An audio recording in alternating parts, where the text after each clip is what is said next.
বৈষম্য বিরোধী ছাত্র আন্দোলন এবং শেখ হাসিনা পতনের পর দেশবাসীর করণীয় নিয়ে মুখ খুলেছেন ঢাকাই সিনেমার জনপ্রিয় নায়ক শাকিব খান। ভিউয়ার্স, আপনারা নিশ্চয়ই জানেন শাকিব খান এই ছাত্র আন্দোলনের শুরু থেকেই ছাত্রদের প্রতি সহানুভূতিশীল ছিলেন এবং এই বিষয়টির জন্য সুষ্ঠু একটি সমাধান হয় তার জন্য তিনি তৎকালীন সরকারের প্রতি আহ্বানও জানিয়েছিলেন। যাই হোক, দিন শেষে সেই সরকার আহ্বান শোনেনি, কারোর কথাই শোনেনি, তার পতন হয়েছে। এখন এই পতন হওয়ার পরে দেশের বর্তমান যে পরিস্থিতি বিরাজমান রয়েছে, এই পরিস্থিতির উপরে শাকিব খান দুর্দান্ত একটি মেসেজ দিয়েছেন দেশবাসীকে। আশা করি তার এই মেসেজটি আপনাদের সবার ভালো লাগবে এবং এমন একটি মেসেজ যে মেসেজটি আসলে আপনাদের সঙ্গে শেয়ার না করেও পারতেছি না, কারণ দুর্দান্ত একটি মেসেজ দিয়েছেন তিনি। সো চলেন তিনি কি মেসেজ দিয়েছেন আগে তার কথাটা শুনি, দেন তার কথার উপরে আমরা বিশ্লেষণ করার চেষ্টা করব। আমার পাশে একটি নিউজ কার্ড দেখতে পাচ্ছেন। নিউজ কার্ড বলতে তিনি তো আর কোনো প্রফেশনাল মিডিয়া না, তিনি একজন চিত্র তারকা। তিনি একটি পিকচারের মধ্যে তার মেসেজটা দিয়েছেন। এখানে দেখতে পাচ্ছেন পিকচারের মাঝখানে বাংলাদেশের পতাকাটা রয়েছে জলছবির মতো, জলছাপের মতো। তো তার উপরে তার লেখাগুলো। তিনি এখানে লিখেছেন, বৈষম্য বিরোধী ছাত্র আন্দোলনে যুক্ত সবার চাওয়া পূরণ হয়েছে, জয় পেয়েছে আন্দোলনকারী শিক্ষার্থীরা, কিন্তু এই জয়ে আনন্দ যেন আমাদের দেশের প্রতি, দেশের মানুষের প্রতি ভালোবাসা আর দায়বদ্ধতা ম্লান করে না দেয়। এই মুহূর্তে আমাদের সবার আরও বেশি সহানুভূতিশীল হতে হবে। মনে রাখতে হবে সবার আগে দেশ, দেশের মানুষ, দেশের ভাবমূর্তি এবং দেশের সম্পদ।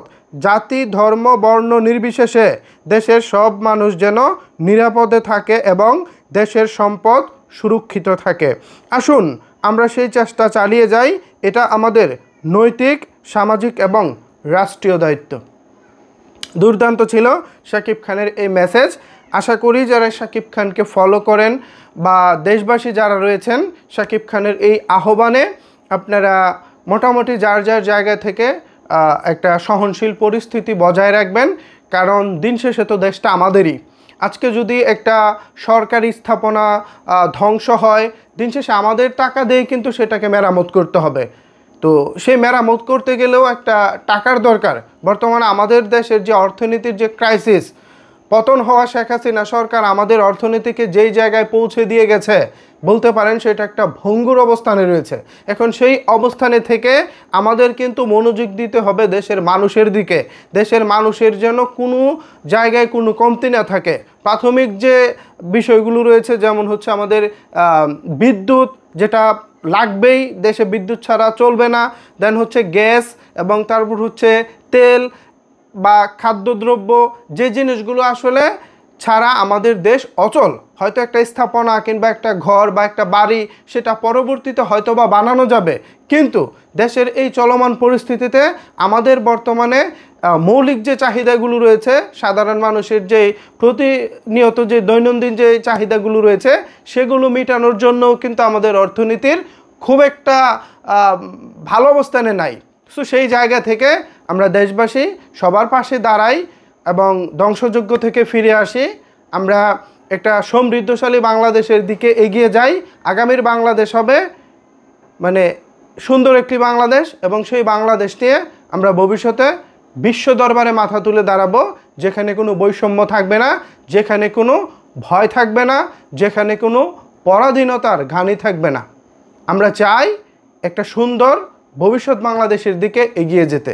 সো এর জন্য দেশবাসীকে সহযোগিতা করতে হবে এবং দেশবাসীকে সজাগ থাকতে হবে।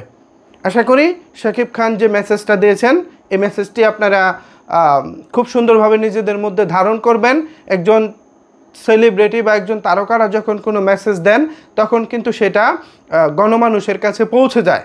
আমি একজন সাধারণ মানুষ, যতই কথা বলি, আমারটা হয়তো শুনলেও শুনবেন, না শুনলেও হয়তো বা এড়িয়ে যেতে পারেন, কিন্তু যখন কোনো তারকা বা সেলিব্রিটিরা মেসেজ দেন, তখন কিন্তু সেটা জনগণের কাছে একটা গ্রহণযোগ্যতার পর্যায়ে থাকে। সো সেই জায়গা থেকে শাকিব খান যে মেসেজটা দিয়েছেন, আশা করি সেটা নিজেদের মধ্যে ধারণ করবেন এবং সবসময় দেশের প্রতি দায়িত্বশীল থাকবেন। দেশের বর্তমান যে পরিস্থিতি চলছে, এটা থেকে ইনশাল্লাহ আমরা খুব শীঘ্রই ঘুরে দাঁড়াবো এবং খুব ভালো অবস্থানে থাকব। ধন্যবাদ সবাইকে এতক্ষণ ধরে আমার কথাগুলো শোনার জন্য।